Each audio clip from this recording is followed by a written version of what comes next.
But I definitely think there's definitely a level of anxiousness, I feel like, from the fan base, because I think that everybody in the Steel City is really ready to get back to competing.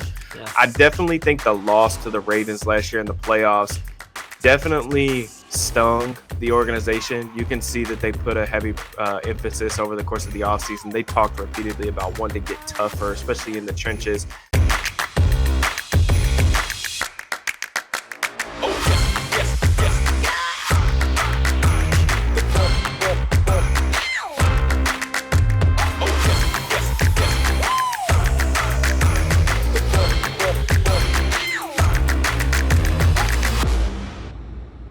Welcome back to the Sports Night interview. I am your host, Evan Grote, and today we are joined by Derek Bell, who covers the Pittsburgh Steelers for SteelersNow.com.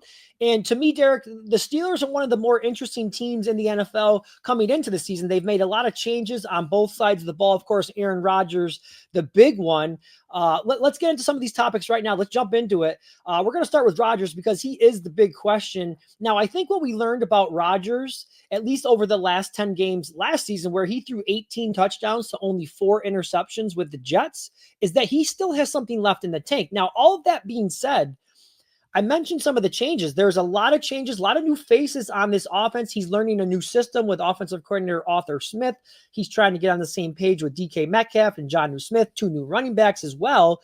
What are you hearing about how this offense is all starting to come together and mesh with Aaron Rodgers at the helm?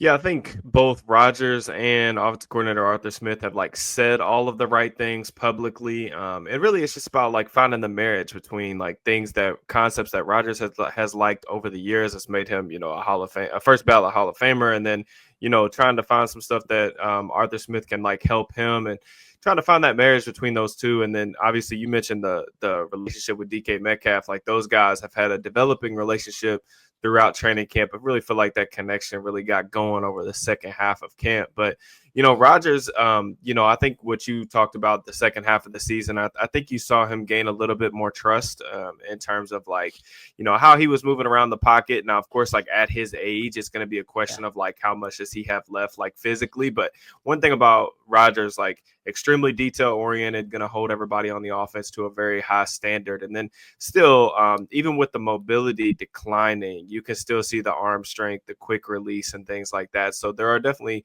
positives that he's going to bring to this offense. Yeah. Now you mentioned the age and the escapability there. So I Mhm. want to stay with that topic for just a moment. I do think that is one of the concerns out there that Steelers fans have is, the protection that he's going to receive from this offensive line. Now, I know they did some shuffling with a couple guys along the offensive line, and there's Mhm. some inexperience there, at least at the tackle positions and at their center position. But how concerned are you with the combination of Rodgers' age and this offensive line?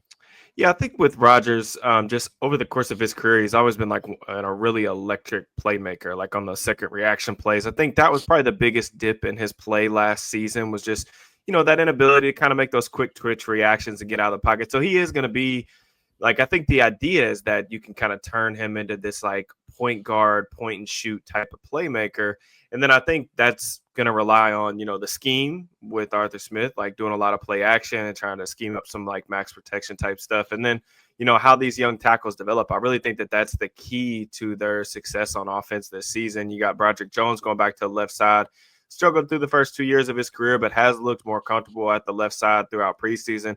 And then right tackle Troy Fautanu is a guy that I was extremely high on through the draft process, got hurt, missed pretty much all of his rookie season.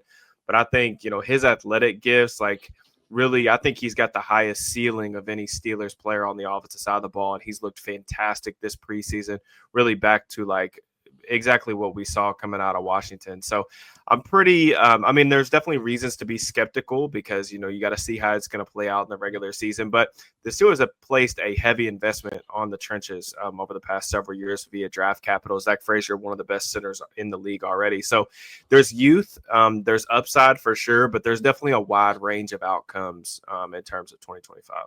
Yeah. Now, of course, everyone's talking about the offensive line as maybe one of the big question marks, but when you look at the offense, you look at the playmakers outside of DK Metcalf. There's not a Mhm. whole lot there at the wide receiver group. I know they're Calvin Austin dealing with a little bit of an injury there. How worried are you about, again, the playmakers and the receivers there for Rodgers outside of DK Metcalf? Yeah, I mean, I definitely think it's a valid concern. It's probably their weakest position group on paper in terms of like just looking at the starters and even like the two deep. But, DK, you know what you're going to get from him. He's been one of the more like premier explosive play generators in the league. You know what he's going to be able to bring you like on a vertical plane. And he likes to work like in breakers, slants, things like that, things that Rodgers likes to throw. And then they've got a surplus of speed on the roster with Calvin Austin, Roman Wilson. Both those guys can really roll. Yeah. Even Scotty Miller, who's had a pretty solid summer as well. So they've got the ability to stretch the field and get active in that regard. It's just a matter of like being able to find those route runners and get continued development from some of their younger pieces. I think Roman Wilson's made plays in the preseason, but I still think that you see some areas where you're going to need some growth and development with him basically missing the entirety of his rookie season as well. I think the Steelers are going to be very active in the trade market over the next couple of days, probably looking at roster cut downs. Are they going to be able to get somebody that's going to make like enough of an impact? I'm not really sure. It just depends on who's really out there and available. But then the tight ends, with Freiermuth and Jonnu, like trying to see how those guys can mix and match with Darnell Washington and trying to supplement the need for like, a third receiver as much as possible. But they're going to need significant developments from some of those guys in the room if this is going to pan out the way they want it to. Yeah. Good stuff there. Now, what's the level of excitement like with the fan base? I mean, this is a proud franchise, but they haven't won a playoff game in 8 years, I believe, if I'm correct. Yep. Mike Tomlin, one of the more consistent coaches in the league. He's had a lot of success. You bring in an Aaron Rodgers. We talked about some of the other changes. They brought in some players on defense as well. Jalen Ramsey, Darius Slay. What are the expectations for this fan base for the team this year? Yeah, it's really difficult because I think the Steelers have kind of been stuck in the worst place to be in the NFL, which is like kind of in that middle ground. Yeah. Just because of where it puts you in terms of like on draft weekend, and then I think there's a level of angst amongst the fan base, like you said, like that playoff drought is kind of, I think taking its toll a little bit, but there is a little bit of optimism. I think with some of the splashier moves that the Steelers have made this offseason. They brought in a bunch of big names. Now you can make the case for why some of those guys were available, but you look at like some of the headliners that they brought in, guys like Aaron Rodgers, DK Metcalf, Darius Slay, Jalen Ramsey. These guys have all like made all Pro Bowl caliber players. How those pieces all fit in the puzzle, we'll see.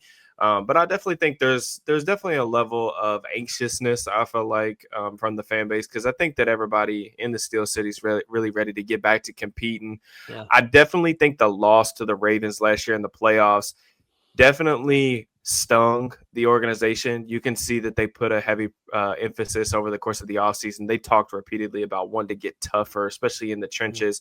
They went and drafted Derek Harmon in the first round when they could have taken a quarterback.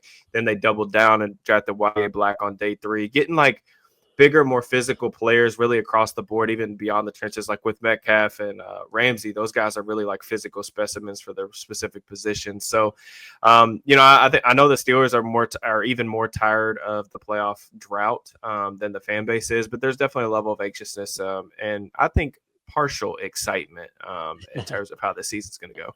Yeah, so you mentioned some of the angst that the fan base is feeling, and you also touched on some of the players that were brought in and maybe why they were available. And I think part of that has to do with their age, right? Maybe they're on the back 9 of their career. So when you look at this roster, and I know they've had plenty of success over the last 3 years, but just haven't been able to get over that hump. Is this team closer to being Super Bowl contenders or a full blown rebuild here? Yeah, I mean, that's the thing is they've made a lot of moves, but I'm not necessarily sure if they've done enough to kind of get themselves out of that like middle tier, middle class of the NFL. I think with the way the AFC is structured right now, I mean, I think you've got your top 3 contenders with being Baltimore, Kansas City, and Buffalo. After that, I think it gets pretty interesting. I think you could probably make like cases for, I mean, as many as like 6 or 7 teams in terms of, playoff hopefuls, but probably still like a year away from being like true contenders in terms of like being able to match up. Now it's in any given Sunday league, right? But without the quarterback solution, really being on the roster right now. I think Rodgers is more of like what they hope is going to be a viable stopgap and give them, competent quarterback play this season, if their surroundings are good enough around them. But yeah, I mean, I definitely think that Super Bowl aspirations would be rich, but I think the Steelers definitely have expectations for themselves to be able to get into the playoffs and put themselves into a better position to win a playoff game than they have been in years past. But again, I mean, we kind of have to see that play out on the field and really go toe to toe with some of those contenders throughout the regular season to really have a belief in that beyond just like hopium. Yeah. Now, we know they had a very busy off season, kind of reshaping the roster. They got a contract done with T.J. Watt, but one of the other staples of that Steelers defense is Cameron Hayward, and he's another guy who's looking to renegotiate his contract. He feels like, coming off the year that he had last year, although he's at the age of 36, he feels like he deserves a little bit more. So I know he did return to practice this week, but is there any chance that if something doesn't get done prior to the start of the season that he could miss some time once games begin? It's tough because when Cam signed that extension last year, there was talk about maybe that he would have to take a pay cut. He's coming off an injury filled like 2023 season that led to down numbers really across the board. And he bounced back last year, was an all-pro. He was, in my opinion, the best player on the Steelers roster last year. That's how impressive he was. Really still fending off Father Time. I think it's tough because the Steelers traditionally have not wanted to like mess with contracts or that of players that have 2 years left on their deal. And that's basically what Cam has since he signed that extension last year. I think they could do something that similar to what they did for Antonio Brown when he signed a deal that was well below his market value years and years ago, which was like moving money up a year. So like take some of his like 2026 money and move it into 2025 and then go and just kind of address it next offseason, assuming like Cam puts up another really good season, is able to again beat Father Time for another calendar year. So we'll see what happens. I just can't see Cam Hayward sitting out, man. I think that he cares way too much about his legacy, especially in Pittsburgh, being a one helmet guy, the tradition that the franchise has and all the things that he's done well here. Has a chance to be a potential Hall of Famer too. So I think he would care too much about his legacy in the Steel City to be able to miss games. But I mean, I understand it from his standpoint of why he kind of feels like he has to threaten to do so in order to get compensated the way he feels like he deserves. Yeah, and then just final thing for you. We talked about the expectations within the fan base, but as a person like yourself who covers the team, I'm sure you do that objectively. What do you think realistic expectations for this team is? You brought up the fact that one of the top teams in the league is the Ravens. They play in a tough division. Although the Browns, we'll see, they got some question marks of their own, and the Bengals, who knows about that defense? But what are fair expectations for the Steelers in 2025? Do they finally end that 8-year playoff drought? Yeah, I mean, I think the expectations should be that they're going to compete for a playoff spot. Now, what happens beyond that when they get in there, it really just is going to depend on matchups, right? Like, I think it's really tough to see this team as currently constructed being able to be high-powered enough offensively to be able to go toe-to-toe with the likes of Lamar Jackson, Josh Allen, Patrick Mahomes. Because, like, when you're going up against those guys in the postseason, you're going to have to be able to put up 30 points. And you're going to have to do it on the road more than likely because those teams are probably going to win the division. So it's a really tough ask until we kind of see proof of concept of how this new look offense and new look defense is all going to take shape together. I think defensively is where you have to be most optimistic. You look at it from a talent perspective, and this defense has pretty much everything you could possibly want in terms of at all three levels talent-wise. It's really just a matter of like what you hit on earlier in terms of like age. Are they going to be able to stay healthy? Are some of these guys that are now over 30 years old, Hayward, Watt, Ramsey, Darius Slade, those guys, going to be able to continue to play at a high level at this point in their careers? But I think there is definitely a world where all of that comes together and they're one of the 4 or 5 best defenses in the NFL. And when you have a defense like that is going to be able to keep you in ball games and play the style that we've kind of grown accustomed to the Steelers playing over the last like 4 or 5 years, like being able to hover around 500, even with a rather anemic offense, like you're going to be in games and like Tomlin's teams always play extremely hard, and like you have to have a lot of respect for the floor that he brings you as a coach. It's just a matter of like, is this coaching staff enough?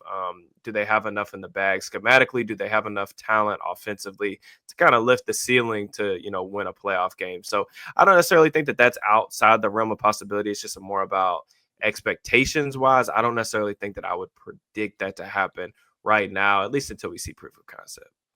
There you go. Excellent analysis by Derek Bell, who covers the Steelers for SteelersNow.com. You can check him out on X at Steelers_DB. Derek, thank you so much. That was great. You have really good knowledge of the team, and I encourage everyone to go out there and follow your work. Thank you so much for the time today. Absolutely. Appreciate you having me, man.